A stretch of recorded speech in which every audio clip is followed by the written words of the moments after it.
कांदा निर्यातीबद्दल जो निर्णय केंद्र सरकारने घेतला त्याच्यामुळे कांद्याची निर्यात वाढणार असेल आणि त्यामुळे शेतकऱ्यांना दिलासा मिळणार असेल तर ही नक्कीच स्वागतार्ह बाब आहे। केंद्र सरकारच्या या निर्णयाचं किसान सभेच्या वतीने मी स्वागत करेन। मात्र केंद्र सरकारने घेतलेला हा निर्णय हा दुर्दैवाने खूप उशिरा घेतलेला आहे।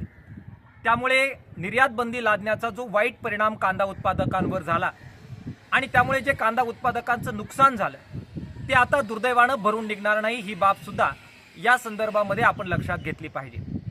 केंद्र सरकारला या पार्श्वभूमीवर आम्ही विनंती करतोय की यापुढे तरी केंद्र सरकारने अशा प्रकारे निर्यात बंदी लादणं, निर्यात शुल्क वाढवणं, किमान निर्यात शुल्काचं बंधन लादणं या सगळ्या गोष्टी टाळत एक निश्चित धोरण कांदा उत्पादकांना दिलासा देण्यासाठी घेतलं पाहिजे आणि आंतरराष्ट्रीय पातळीवर सुद्धा एक निश्चित धोरण, दीर्घकालीन धोरण घेऊन धरसोडीची भूमिका सोडून देत एक विश्वासार्हता निर्यातदारांच्या मध्ये तयार होईल यासाठी सुद्धा पावलं टाकली पाहिजे।